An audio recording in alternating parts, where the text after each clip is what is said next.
तो हमें एपिसोड की शुरुआत में देखते हैं कि तांजीरो कह रहा होता है कि हमने कहाँ जाना है। तो वहीं हमें पता लगता है कि उन्हें एंटरटेनमेंट डिस्ट्रिक्ट नाम की एक जगह पर जाना है। तो वो कहते हैं कि अब हमें वो साउंड आश्चर्य कहता है कि मैं यहाँ का देवता हूँ, और अगर मैं चाहूँ तो तुम्हें कुत्ता बना सकता हूँ और बंदर भी, और तुम मेरे हाथों के नीचे कार्य करोगे। और वो तांजीरो कहता है कि तांजीरो से पूछता है कि आप किस तरीके के देवता हैं। उससे पूछता है कि आप किस तरीके के देवता हैं। तभी साउंड आश्चर्य कहता है कि ये बहुत ही अच्छा सवाल है, मैं बहुत मार कटाई का देवता हूँ और आवाज़ सुनने का देवता हूँ। जेनित्सु कहता है कि क्या ये पागल हो गए हैं। तभी वो कहता है कि अब हमें एंटरटेनमेंट डिस्ट्रिक्ट में जाकर राक्षसों को मारना होगा। तभी इनोस्के कहता है कि आपसे मिलकर खुशी हुई, मैं पहाड़ों का राजा हूँ।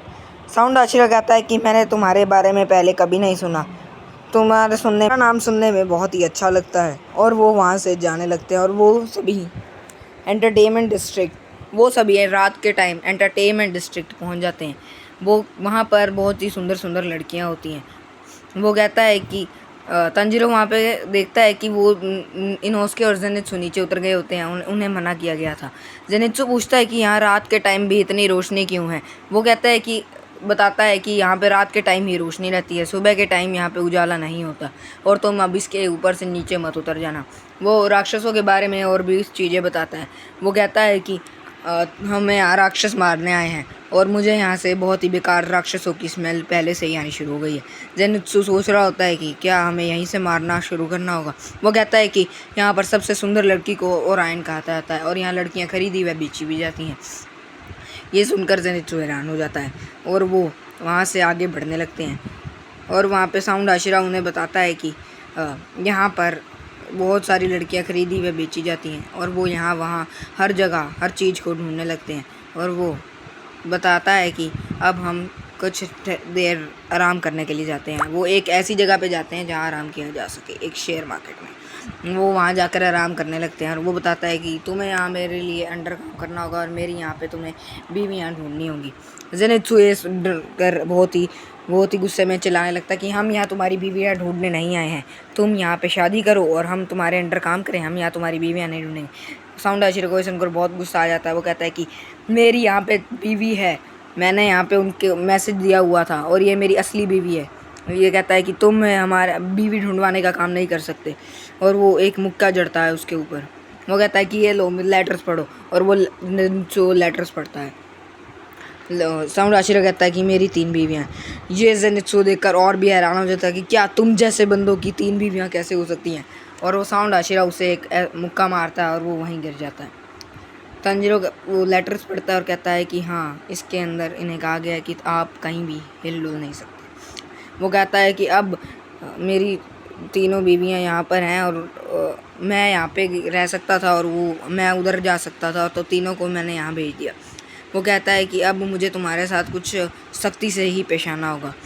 तांजीरो बहुत ही डर जाता है और कहता है कि अब हमें क्या करना होगा। साउंड आशिरा बताता है कि तुम्हें वो करना होगा जो मैं करूँगा, और तुम्हें भेस बदलना होगा।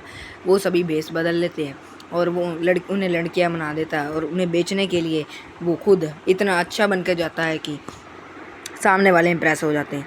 वो एक आंटी वहाँ होती है, वो उन्हें कहती है कि मैं मिडिल वाली गर्ल यानी तांजीरो को ले लूँगी। तांजीरो कहती है कि मैं बहुत ही मेहनत से काम करूँगी और आपको शिकायत का एक भी मौका नहीं दूँगी। इतने में वो कहता है कि मुझे तुम दोनों को ही यहाँ पे लाना बहुत मुश्किल होगी, और वो वहाँ से जाने लगते हैं। और वहाँ पे एक हमें ओरायन का साइन दिखाया जाता है, और वो उन्हें वो वहाँ से जा रही होती है, तो वहाँ बहुत भीड़ हो जाती है। इनोस्के उसे देखकर हैरान हो जाता है, और हम देखते हैं कि वहाँ पे जेनित्सु अकेला बच जाता है।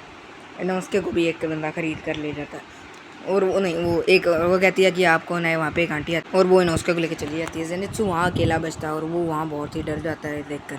तभी वहाँ पे उसका एक सीन दिखाया जाता है, उसे भी कोई लेके चला उसके बाद वो वहाँ चला जाता है। इतने में हम देखते हैं कि वो एक लड़की वहाँ आती है, कहती है कि इतनी सुंदर लड़की को मैंने बहुत ही सस्ते दाम में खरीद लिया है। इतने में हम देखते हैं कि जेनित्सु वहाँ पर जिसने खरीदा होता है वो वहाँ बैठ कर सितार सीख रहा होता है बजाने।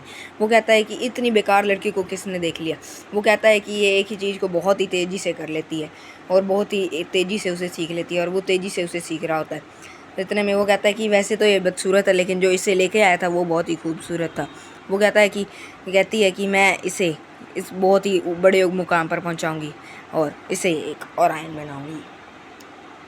इतने में हम देखते हैं कि तंजीरो का सीन दिखाया जाता है। वो बहुत ही मेहनत से कपड़े कुपड़े धो रहा होता है।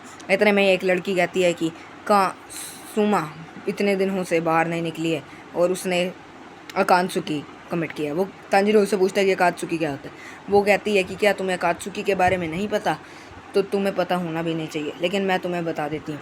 ये वो होता है जो कि एक अपना कर्जा चुकाए बिना यहाँ से चला जाता है, भाग जाता है। तंजीरो ये सुनकर हैरान हो जाता है कि काम शायद सुमा तो उसकी पत्नी है, साउंड हाशिरा की बीवी है। और इतने में ही वो काम करने कपड़े धो रहा होता है। वो कहती है कि मुझे नहीं लगता कि उसने सुसाइड कमिट किया होगा। वहाँ एक और आ जाती है, वो कहती है कि उसने मुझे नहीं लगता कि वो अकात्सुकी कमिट किया होगा। इतने में ही वो उसे कुछ कैंडीज़ देती है। वो कहती है कि इसे तुम अकेले खाना तंजीरो। और वो कहती है कि तुम्हें वैसे अकात्सुकी के बारे में क्यों सोचना है। वो कहता है कि क्योंकि वो सुमा मेरी बड़ी बहन है। ये सुनकर वो तीनों हैरान हो जाती हैं और वहाँ से जाने लगती। वो कहती हैं कि सुमा तुम्हारी बड़ी बहन है, हमें तो नहीं लगता उसने अकात्सुकी कमिट किया होगा। वो कहता है मुझे नहीं लगता उसने अकात्सुकी कमिट किया होगा, लेकिन अब मुझे यहाँ पे काम करना चाहिए। वो कहती है कि तुम्हें मैं एक बड़े लेवल पर पहुँचाऊँगी और एक ओरायन बनाऊँगी। और इतने में ही हम देखते हैं कि वो एक बुक आती है। वो कहती है कि शायद उस बुक वो कहती है कि एक डायरी में लिखा हुआ था कि वो डायरी में लिख के गई थी कि मैं यहाँ से जा रही हूँ। वो कहती है राक्षसों को एक अच्छा मौका मिल जाएगा, साउंड हाशिरा कहता है। और कहता है कि आज एक और दिन बीत गया लेकिन हम उन्हें नहीं ढूंढ पाए। ये राक्षस यहाँ पता नहीं कितने दिनों से रह रहे हैं। इनोसुके वहाँ पे गुस्से में बैठा हुआ होता है और उसे कपड़ों में बहुत गर्मी लग रही होती है। इतने में ही वहाँ पे दो लड़कियाँ आती हैं और वो वहाँ से जा रही होती हैं। इनोसुके उनका पीछे करने लगता है। वो दोनों कहती हैं कि वो एक और लड़की जो उसकी बीवी होती है साउंड हाशिरा की, वो इतने दिनों से बाहर नहीं आई है। वो तो उसका नाम लेती है, मुझे याद नहीं है वो। इतने में ही इनोसुके वहाँ से जा रहा होता है। इतने में ही वो कहता है कि लेकिन उसने मुझे मना किया है कि कहीं कुछ भी करने से। इतने में ही हम उसका सीन देखते हैं। वो एक उसे एक राक्षसी ने बांध लिया होता है। वो कहती है राक्षसी कि क्या तुम ये लेटर्स कैसे लिख रही थी। इतने में ही एपिसोड एंड हो जाता है।